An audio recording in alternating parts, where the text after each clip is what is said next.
నమస్కారం. RTI 9 news కి స్వాగతం. మెదక్ జిల్లా నర్సాపూర్ మున్సిపల్ పరిధిలో బీజేపీ కార్యాలయంలో ఎంపీ రఘునందన్ రావు మాట్లాడుతూ, ఇప్పుడున్న ఎమ్మెల్యే సునీత లక్ష్మారెడ్డి హయాంలో డబుల్ బెడ్రూమ్లో వచ్చాయి.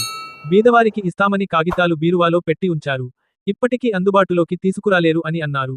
కవిత కొత్త పార్టీ పెడుతుంది, చాలా కష్టపడుతుంది, పేపర్లో వచ్చే విధంగా ఎన్నో విషయాలు తీసుకువస్తుంది. నేనే ఒక మీడియా సమావేశంలో కవిత కొత్త పార్టీ పెట్టబోతుందని చెప్పాను. సంతోషం. కొత్త పార్టీ పెట్టినందుకు చాలా సంతోషకరంగా ఉందని అన్నారు. మరి ఎవరికి మద్దతు అనేది నేనే త్వరలో చెప్తానని అన్నారు.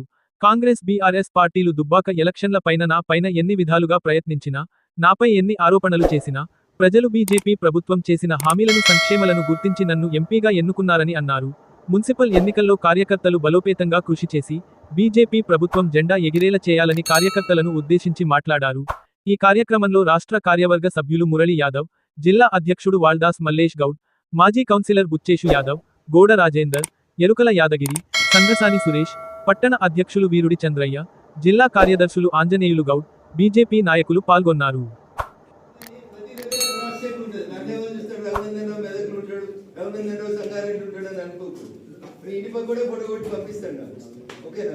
ఎందుకంటే రఘునందన్ రావు నెంబర్ అందరి దగ్గర ఉంటుంది. అందరూ లైవ్ పెట్టి అందరూ ఇంటికి ఇంకా అక్కడికి ఉంటుంది కదా, నా ఇంటికి 1000 రూపాయలు రాలేదు. అందుకని దయచేసి ఈ చిన్న చిన్న టెక్నిక్స్ అన్ని పాటిస్తే ఎన్నిక సరళతరం అవుతుంది.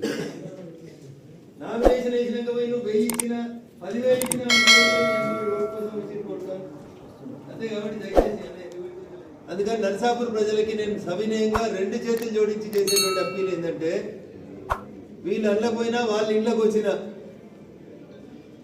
కాంగ్రెస్ టీఆర్ఎస్ అయింది, టీఆర్ఎస్ కాంగ్రెస్ అయింది తప్ప కొత్త ఏం లేదు.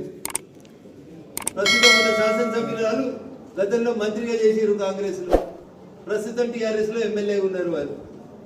సో వారు మారినరు, వారి జెండాలు మారినాయి తప్ప నర్సాపూర్ పంచాయతీ నుంచి మున్సిపాలిటీ అయినాక నర్సాపూర్ లోపల జరిగిన మార్పులు ఏంది అనేది దయచేసి ఒకసారి ప్రజలకు చెప్పి ఓట్లు అడగాలి. కేసీఆర్ 2 వ్యక్తులు సుదీర్ఘకాలం పాటు రాజకీయం చేశారు.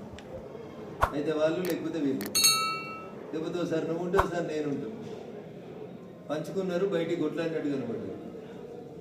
ఈ 2 కొట్లాట లోపల ఏం జరిగింది నర్సాపూర్ మున్సిపాలిటీలో డెవలప్మెంట్ అనేది ఒకసారి భారత ప్రభుత్వం నరేంద్ర మోడీ గారి నాయకత్వంలో ఇచ్చిన మధ్యలో గెలువ యొక్క రోడ్డు తప్ప మిగతా రోడ్లలో ఏ రోడ్ అన్నా ఉందేమో ఒకసారి చూడు. పాత పాలకవర్గం వేసిన సీసీ రోడ్లలో ఎన్ని సీసీ రోడ్లు కరెక్ట్ ఉన్నాయో చూడు. పగిలిపోకుండా ఉన్న సీసీ రోడ్లు ఎన్ని చూడు. సైడ్ రైల్ మెట్రో వేసినట్టు ఏమైనా అడుగుతుంది. స్ట్రైట్ గా గుమ్మడిదల నుంచి నర్సాపూర్లో దిగేదాకా స్ట్రైట్ గా రావాలి రోడ్ అనేది నేను రిక్వెస్ట్ చేస్తాను. సో దానివల్ల ఏమైందంటే అది 1 కిలోమీటర్కి దగ్గర 150 కోట్లు ఖర్చు అవుతుంది. ఎలివేటెడ్ కార్యాలు వేస్తే భూమి మీద రోడ్ వేస్తే 5 కోట్లు 10 కోట్లు ఖర్చు అవుతుంది. నేషనల్ హైవే పిల్లర్స్ వేసి నేషనల్ హైవే చేస్తే 1 కిలోమీటర్కి 150 కోట్లు. ఇప్పుడు శ్రీశైలం డిపిఆర్ రెడీ అయింది, 55 కిలోమీటర్లు రెడీ చేసి దాదాపు 10,000 కోట్లు అవుతుంది అన్న 55 కిలోమీటర్లకి. మనది చిన్నది 10 కిలోమీటర్లని రిక్వెస్ట్ చేస్తాం. సో రోడ్డు వెడల్పు నా ఉద్దేశం కాదు, అంటే మెయింటెనెన్స్ చేస్తున్నాం, కలరింగ్ చేపిస్తున్నాం, స్టిక్కరింగ్ చేస్తున్నాం, ప్రవేశమైన ఏమో ఆలోచించుండ్రి. ఇలా ఒక బోయపల్లిలో కనబడేది కొద్దిగా వస్తుంటే వాళ్ళు కాంగ్రెస్ ఇచ్చిన 6 హామీల గురించి మళ్ళీ దరఖాస్తులు తీసుకోరేంటు. దేనికైనా ఆల్రెడీ దరఖాస్తులు తీసుకున్నారు, కట్టలు కట్టిర్రు. ఆ కట్టలు ఆఫీస్కి వచ్చినప్పుడు స్కూటీల మీద రోడ్ల మీద పడ్డాయి. అవి కంప్యూటర్ లెక్కలేదు.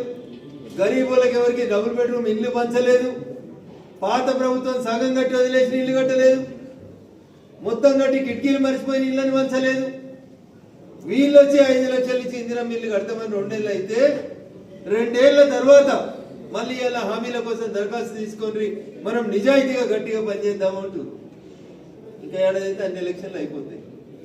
ఇటువంటి చూస్తే మళ్ళీ సో రెండోక ఆలోచన ఏంటంటే రాష్ట్ర ప్రభుత్వానికి ఏ రకంగానైతే గ్రామ పంచాయతీల కోసం 3,500 కోట్లు మార్చి 31 దాటితే చెల్లకుండా పోతాయి, కేంద్ర ప్రభుత్వానికి వాపసు పోతాయని పంచాయతీల ఎలక్షన్లు పెట్టినరు.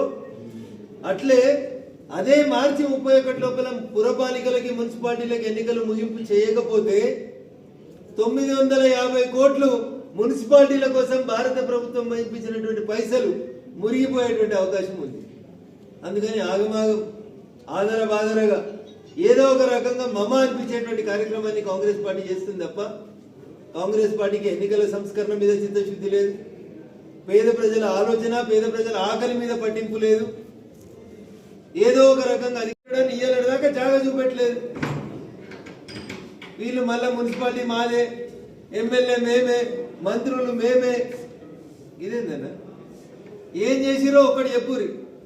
9.5 సంవత్సరాల టీఆర్ఎస్ పాలనలో ఎంతమంది పేదోళ్ళకి డబుల్ బెడ్రూమ్లు నర్సాపూర్లో గృహప్రవేశమైనా చూపెట్టురి. వాళ్ళు వెనుకటి నుంచి చెప్పుకుంటూ వచ్చారు పేదోళ్ళకి ఇళ్ల స్థలాలకు పట్టాలు ఇచ్చినమని. నర్సాపూర్ పంచాయతీ ఉన్నప్పుడు ఇచ్చిన పట్టాలన్నీ, నర్సాపూర్ మున్సిపాలిటీగా మారినాక ఇచ్చిన పట్టాలన్నీ, ఆ పట్టాలలో ఎంతమంది పేదోళ్ళు ఇల్లు కట్టుకుంటేందుకు 10 ఏళ్ళ టీఆర్ఎస్ 10 ఏళ్ళు ఇడికెళ్ళి ఎమ్మెల్యేగా పనిచేసారు. కేసీఆర్ దిగిపోగానే వారు కూడా దిగి పక్క పార్టీలోకి వెళ్ళిపోయినారు. దురదృష్టం, వారు అధికారంలో ఉన్న 10 ఏళ్ళు కానీ వీరు మంత్రిగా ఉన్నటువంటి 10 ఏళ్లలో కానీ ఏం జరిగిందో ఒకసారి నర్సాపూర్ ప్రజలారా ఆలోచించుకోరు. అందుకని భారత ప్రభుత్వం నరేంద్ర మోడీ గారి నాయకత్వంలో పల్లెలకు కానీ మున్సిపాలిటీలకు కానీ డబ్బులు నిజాయితీగా పంపిస్తుంది.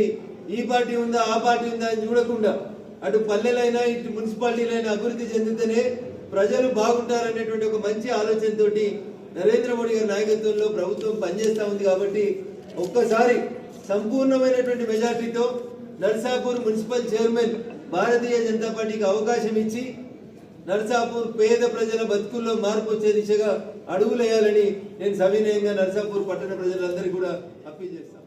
ఇప్పుడు ఉన్నటువంటి శాసనసభ్యురాలు గతంలో మంత్రిగా పనిచేస్తున్నారు.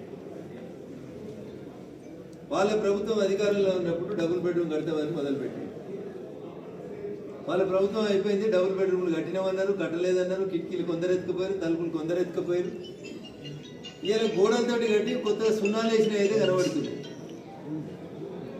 కానీ నిజంగా అర్హులై డబుల్ బెడ్రూమ్ కావాలని కోరుకొని ఎదురు చూస్తున్నటువంటి పేదలకు మాత్రం ఇయ్యాల దాకా నర్సాపూర్లో డబుల్ బెడ్రూమ్ పంచలేదన్నది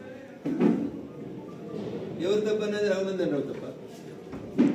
అధికారంలో ఉన్న బీఆర్ఎస్ 9.5 సంవత్సరాల్లో గరీబోనికి నర్సాపూర్లో ఒక్క ఇల్లు ఇయ్యలేకపోయిందన్న. సునీత లక్ష్మారెడ్డి గారు ఎమ్మెల్యేగా మంత్రి ఉన్నప్పుడు వంచిన ప్లాట్ల కాగితాలు బీరువాలలో అట్లే ఉన్నాయి. కాగితాలు ఇయ్యాలడు దాకా మోకా మీదకి తీసుకుపోయి అన్న నీకు 100 గజాలు